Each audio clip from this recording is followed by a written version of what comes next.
So we're in Fresno, California. We just finished installing a Bradford White 50-gallon natural gas water heater.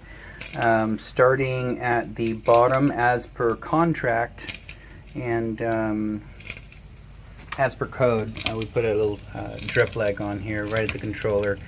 In the event that there shouldn't be any moisture, and there shouldn't be any debris. PG&E claims they have clean gas, so, but it's a code still on, furnaces and water heaters, whatnot.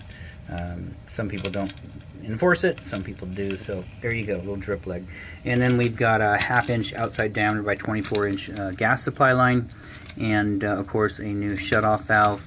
That was original to the home. Home was built 74 to 78, somewhere in there. So the original spin-through gas valve, we don't like those because they begin to leak. So new gas valve, new supply line, new drip leg there.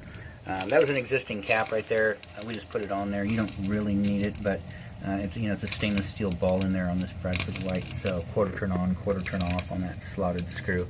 Lower third per contract and code, adjustable straps. Upper third adjustable straps. And then over here per code, it's solid relief line. So relief valve comes with the water heater that's installed. We've popped it off and it drains good. There was a bunch of debris in that line and we blew it out. You can see all the dirt on the wall and the ground. So that's tied in solid copper. We do a dielectric union, that is galvanized piping. Probably not too much of a big deal going from copper just straight with an adapter. Because there's no water in this ever. It only activates, in the event something's happening with pressure and or temperature with this valve and it pops off. But it is code. It's dissimilar metals. Especially on a potable water system, you definitely want to have that. But we put it on just because, hey, it's copper to galvanize. We don't want the pipe breaking down.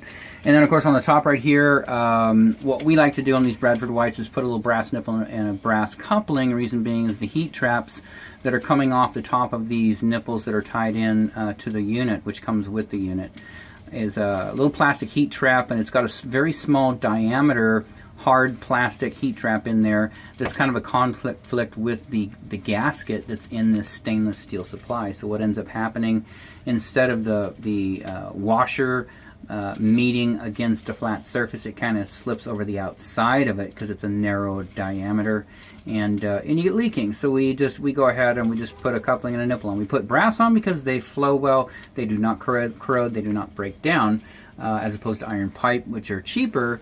We spend, I don't know, 10, 15, maybe $20 on brass fittings. No big deal. Up to Falcon stainless steel connectors. These are 3/4 by 15, full 0.725 inside diameter, corrugated stainless steel supply line. So coming from the hot side, existing pipe is up there. We filed down the end of it so we get a good nice seat on the gasket. Got some nice lube in there as well. On the cold side, we replaced the shutoff valves. It didn't function very well. It was hard to operate correctly. It wasn't leaking, but we just took it off of there. Put a new ball valve on, so quarter turn off, quarter turn on. You can see quarter turn off, and then of course quarter turn on, and then another Falcon stainless steel connector on the cold side. Draft diverters installed up to new vent piping. So we did go ahead and replace the old piping, new single wall vent up to a couple adjustable 90s, and then another little piece of pipe going up into the ceiling bucket. We did hop up on the roof because the dual wall B vent that's in the attic is not going through a flashing and sealed at the roof. It's going up into a bonnet, which is old school. You can see there's the bonnet right there, and so it just floats up in there. There's nothing to keep it from pushing up when you're installing vent pipe down below. So we pulled off the top cap and pushed down on it, inspected it visually down through the pipe. It's in place, so it's venting correctly up into that bonnet. We don't like those, but typically they come through vent pipe like right there, or as you can see over on their roof right there. Sorry, for privacy reasons, we don't want to keep videotaping that. Anyways, so that's in. Vents in. Pilot is lit. Burner is on. Be a couple hours before you have hot water. Down here, it's on hot. So about 120. A 130, B 140, C 150, very hot 160. At B 140, you go to the hospital. 3 seconds, third-degree burn. So you can see scalding risk increases with hotter water. So just leave that alone and you'll be okay. Any problems in the house with hot water, it's probably not going to be specific to the water heater, but more than likely a single-handle faucet or a single-handle tub shower valve. something in there where we got a cross connection of the water, and it's tempering the water and causing a problem in there with flow or temperature.